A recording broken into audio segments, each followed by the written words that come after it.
Ang init! Hi guys, it's Manus Cat back again and welcome na naman para sa isang episode. Ang episode 9 ng ating Inazuma 11 Go. At yun na nga, magsisimula na nga ang Holy Road Tournament. Kaya abangan natin yan. At kung di ka pa nakasubscribe sa akin channel, huwag mong kakalimutang i-click ang subscribe button and hit that notification bell para hindi mo mimiss ang mga susunod ko pang upload. Again, mag-intro na tayo.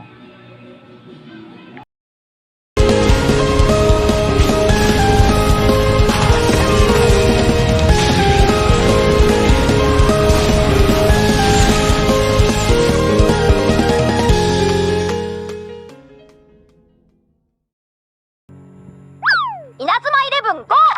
Hajimaru yo!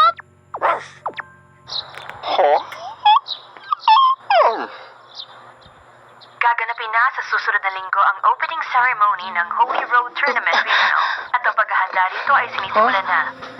Sa Block A ng Kanto, kakalabanin ng Raimon Junior High na nag-second place sa National last year ang Tengara Charter School, Manazakan School, at Teikoku Academy. Lahat ng koponan ay may layuning makamit ang National Championship. Alin kaya sa mga team na ito ang magtatagpo sa Kanto Region patungo sa National? Okay, gagalingan ko!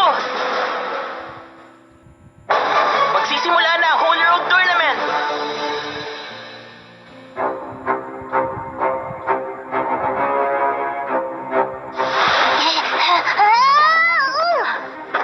Oh, sayang, mati ko na maaga. Ipagpatuloy mo yan. Kailangan malakas tayo bago magsimula ang Holy Road. Halika, simulan na uli natin! Sige! Seryosong nag-e-ensayo yung dalawa, oh. Pinagbubutihan talaga nila. Oh. Napapansin ko mukhang hindi masaya si Shindo ngayon. Meron ng score galing sa 5th sector. Ang sector nyo ay 2-0. Talo kayo sa unang preliminary match. Oh, mabuti naman. Hindi ka nag-resign. Oo nga. Mas makabubuti sa Raimon kung ikaw pa rin ang captain namin. Alam kong mahirap maglaro ng soccer sa panahon natin ngayon, pero... alam mo... Ano? Di bali na. Wala. Oh?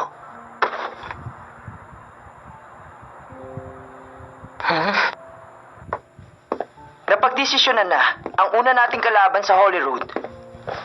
Kakalabanin natin ang Tengara Charter School. Oh? Tengara Charter School. Kilala sila dahil madumi silang maglaro. Masyado silang physical maglaro. Hindi lang yun. Malalakas pa silang lahat. Kaya nakakatakot silang kalaban. Solid defense formation ang ginagamit ng Tengara Charter School. Kaya mahihirapan tayong malagpasan sila at gumawa ng long pass mula sa gitna. Shendo, ang judgment mo bilang captain na magiging susi sa labang ito.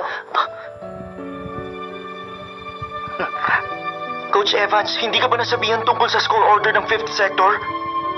Ano? May score order na? Meron ka agad score order sa unang laban. Anong score order? Shindo! Anong score? Sino mananalo? 2-0 ang score. Tengara ang mananalo. Hindi ba magiging kahina-hinala kapag natalo tayo sa unang laban natin? Hindi kasi natin sinunod ang utos noong huli nating laban sa Itugakuen. Ito tuloy ang nangyari. Tama lang na mangyari sa atin to kapag hindi mo inisip ang gagawin mo. Coach, bakit hindi niyo sinabi sa amin ang tungkol dito? Dahil hindi ko naman kailangan sabihin. Sa labang ito, mananalo tayo. Hindi ko ito inaasahan. Ibig sabihin, babaliwalain niyo ang utos ng 5th sector? Tama ba, Coach? Sino bang may gusto maglaro kung saan balak mo magpatalo bago pa magsimula ang laban, ha? Kapag hindi tayo sumunod, siguradong tapos ang soccer team natin. Kahit sino pa yan, hindi ko sila hayaang magdesisyon bago magsimula ang laban. Teka, Senior! Sundin na lang natin si Coach. Maglalaro na tayo ng totoong soccer. Huwag mo nga sabihin yan! Gusto ko rin manalo. Katulad ng ibang tao, pero hindi lang ito basta isang laro. Coach, hindi nyo rin naiintindihan. Ginagawa namin ito lahat para sa kinabukasan namin. Hindi nyo naiintindihan eh. Hindi nyo man lang gustong subukan. Anong silbi ng kinabukasan nyo kung ganito kayo mag-isip at maglaro ng soccer? Hindi na nga yan ang totoong soccer eh. Hindi ako sangayon. Kahit na ano pang sabihin nyo, Coach, susundin pa rin namin ang lahat ng inuutos ng 5th sector. Sangayon ako sa sinasabi ni Sam. Ako rin po.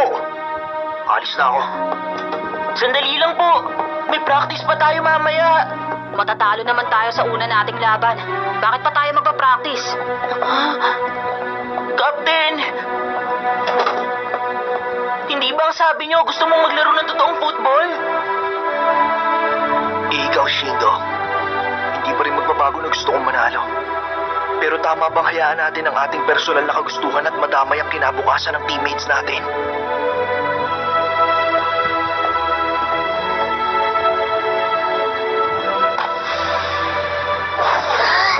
Heto! Sina Tenma at Shinsuke na lang ang natira. Hindi ako makapaniwalang duwag silang lahat.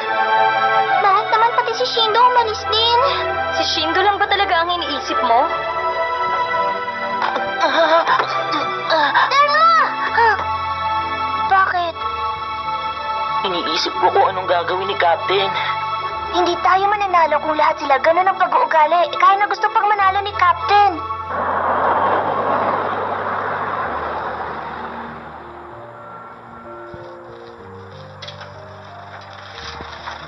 O Tenma, anong ginagawa mo rito? Oh, kayo pala, Senior. Oh, Pasensya na sa nangyari kanina. huwag mo nang isipin yon. Medyo naginit din ako kanina eh. May gagawin ka ba ngayon? Ako magluluto ng hapunan mamaya. Oo, talaga, ganun? Magluluto ka para sa pamilya mo? Oo naman. Pero sa mga araw lang na late nakakauwi si Mama galing sa trabaho. Ang galing mo naman. Nakakamangha. Tenma, gusto mo ba sumama? Huh?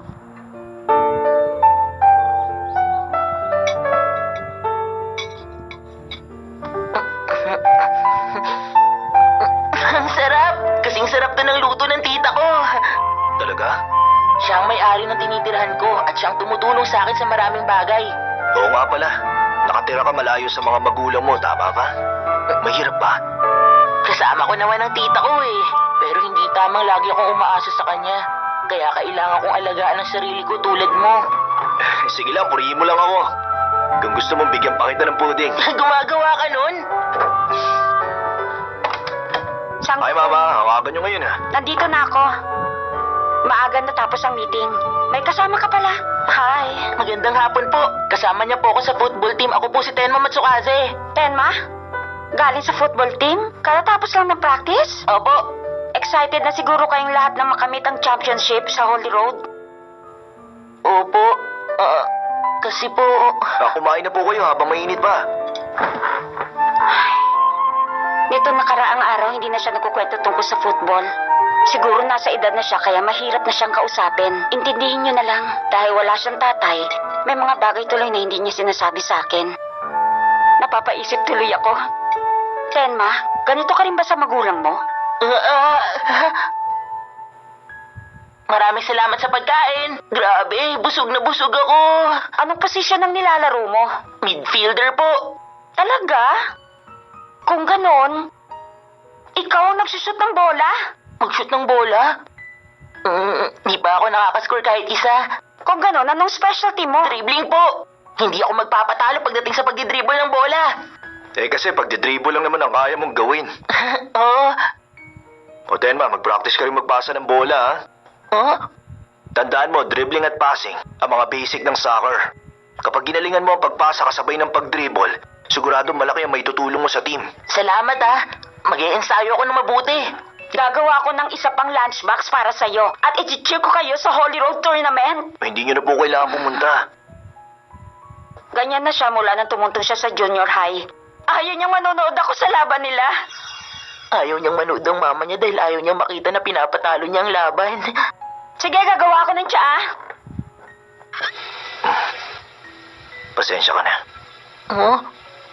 Alam kong gusto nyo lang maglaro ng football na alam nating lahat pero... Hindi ba ganun din ang nararamdaman mo?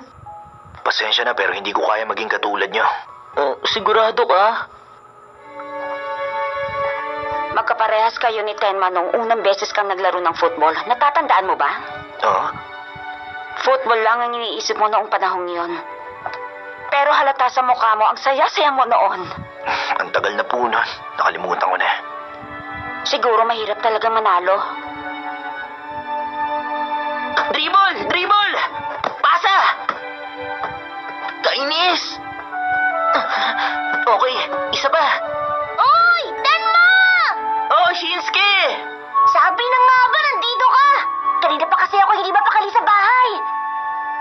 ng pangarap na makapaglaro sa Holy Road. Excited na akong makapaglaro bukas!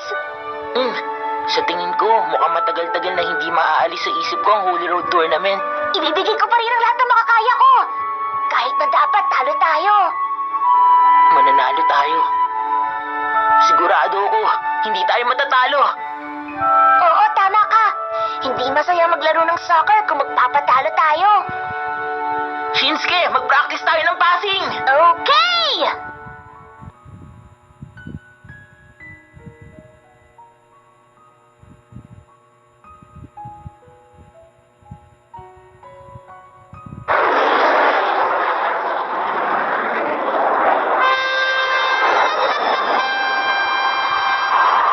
Magsisimula na ang Holy Road Tournament ang magtatalaga kung sino ang pinakamagaling na junior high football team. Papasok na ang mga kasaling kupunan mula sa Kanto District. Kilala ang Kanto District sa malalakas na team na kasali. Magiging paborito sa National Championship ang mananalo sa labang ito. Napakaganda. Isang malinis at organisadong labanan ang nasa harap natin. Maganda dahil may sinusunod. Hindi na binubuo ng 11 tao ang isang soccer team. Ang kanya-kanyang himig na kasali dito ay magiging isang maganda at mahusay na artwork. Yun ang soccer ngayon. Subalit, kapag nasira ang himig na yun, Seryoso ba talaga si Coach na ipanalo ang laro? Kung yun ang balak niya, may problema na nga sa kanya. Ang kinabukasan ko ang buong buhay ko. Matatapos na. Masasayang na ang lahat. Kahit na ano pa ang sabihin ni Coach, dapat sundin pa rin natin ang inuutos ng 5th Sector. Ganun na nga mangyayari. Balak talaga nila magpatalo sa game na to. Shinsuke, gawin natin ang lahat na makakaya natin. Magiging maayos din ang lahat. Oo naman!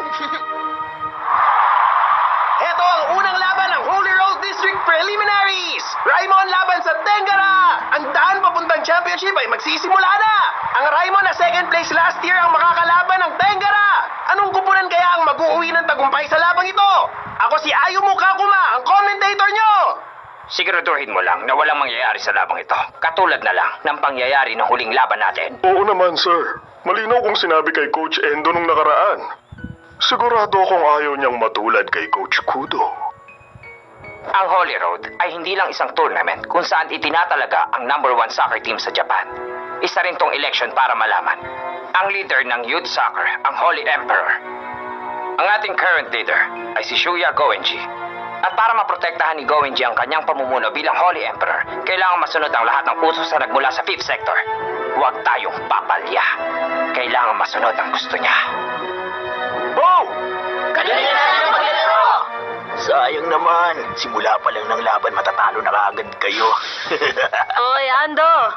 Wag mo naman silang asarin. Matatalo natin yung team na second place last year. Matuwa ka na dahil dun. Totoo yun. Lahat kayong mga miyembro ng Raimon. Galingan niyo magpatalo para hindi naman mawala ng gana yung mga manonood sa laban natin. Pagpasensya nyo ng ugali ng team ko. Ikinalulungkot ko. Gusto ko pa naman sana kayo makalaban ng totoo.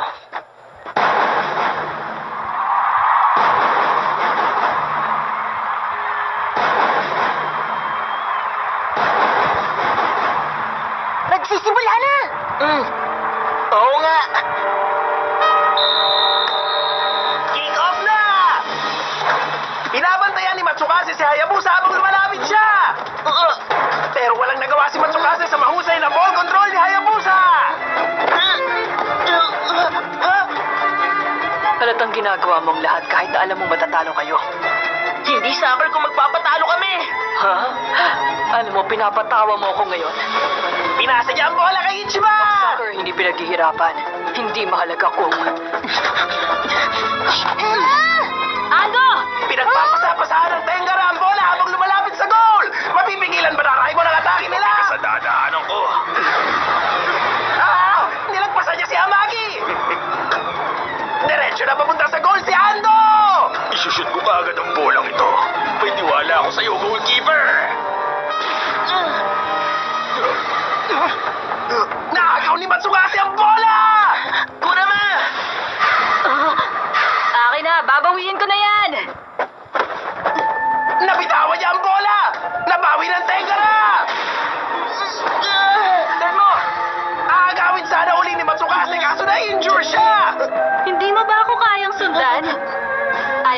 gamitin ang buong lakas namin sa unang laban ng tournament. Hindi tulad nyo, may laro pa kami pagkatapos nito. Hayabusa!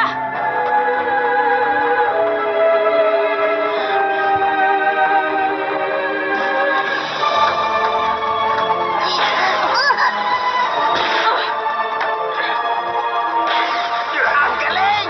Walang magawa ang Raimon sa offense ang ginagawa ng Tengara! Hindi na kaya! Walang gumagalaw sa kanilang lahat! Wala nang dumedepensa! Nag-iisa na lang ang goalkeeper ng Raimon! Senior, sundin lang natin si Coach.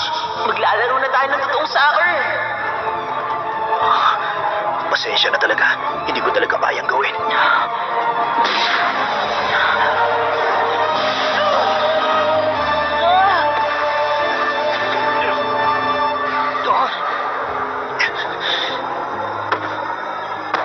Ang ganda ng play ni Shindo! Napigilan niya ang tira ni Kita Ichiban habang nasa ere siya! Ang galing! Shindo, Anong ginagawa mo? Hindi ba mas magiging madali sa inyo kung hahayaan nyo na lang kaming makascore kaagad? hindi ko kayo hahayaang makascore. Ha? Hindi ko susundin ang mga inuutos ng 5th sector. Maglalaro at mananalo! Ano ka ba? Huwag kang ngang magbiro habang nasa gitna tayo ng laban. Seryoso ako. Ano? Teka, ano ba ang binabalak niyang gawin ngayon? Sana hindi na niya ulitin ang ginawa niyang gulo noong nakaraang laro. Hindi ito maganda. Kailangan natin itong pigilan. Nagtidribble na si Shindo! Binabantayan siya ni Hayabusa! Nasisiraan ka na ba ng ulo? Wala kang kinabukasan kapag kinalaban mo ang 5th sector. Ako ang gagawa ng sarili kong kinabukasan! Kalimutan mo na yan, kundi ikapabagsak to ng Raimon! Pag nagtulungan kaming lahat, siguradong makakagawa kami ng paraan. Yun ang pinaniniwalaan ko! Imposible! Ito! Alam kong tatabi ka. Paano? Demo! Ano to? Siya ang sumalo ng base na nagmula kay Kurama! Sa simula pa lang alam mo nang hindi ko sasaluhin na maayos ang bola.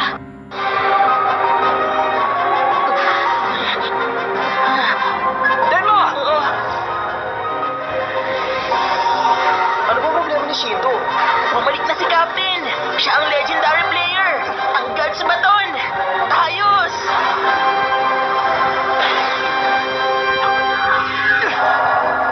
Okay. Nag-iinit ang ulo ko sa iyong bata ka! Akala mo ba kaya mo ko lang pasan, ha? Soyo kasi step!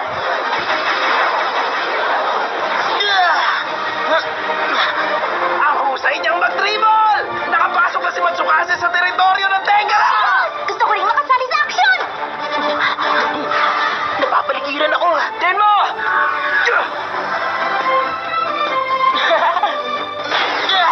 Ano? Habang napapalimutan si Matsukase ng depensa, sinipa niya pataas ang bola! Shinsuke! Pinalik ni Nishizona ang bola kay Matsukase! Malalagot ka sa akin ngayon!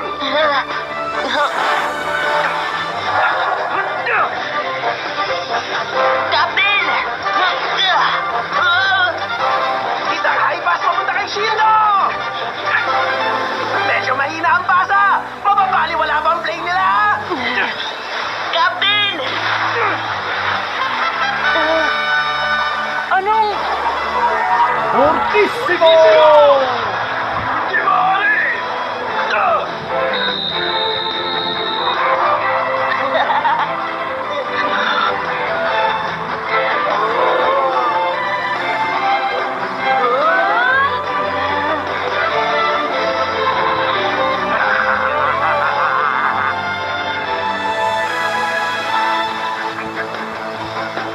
Goal!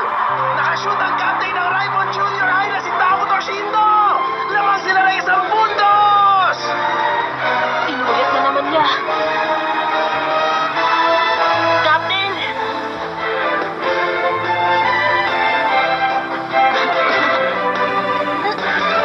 Yabang na tayo! Ayos! Nagawa natin! Anong nangyayari, Tsurugi?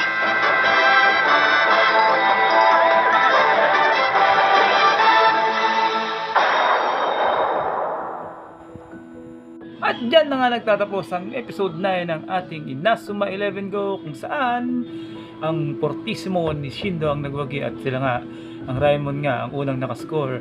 At syempre kung nagustuhan mo ang video nito, huwag mong kakalimutang i-click ang like button. And syempre share the video sa inyong mga social media accounts para mas marami pang makapanood. Again, huwag kakalimutan mag-subscribe. This is Manong Scott and see you sa susunod pang mga episode.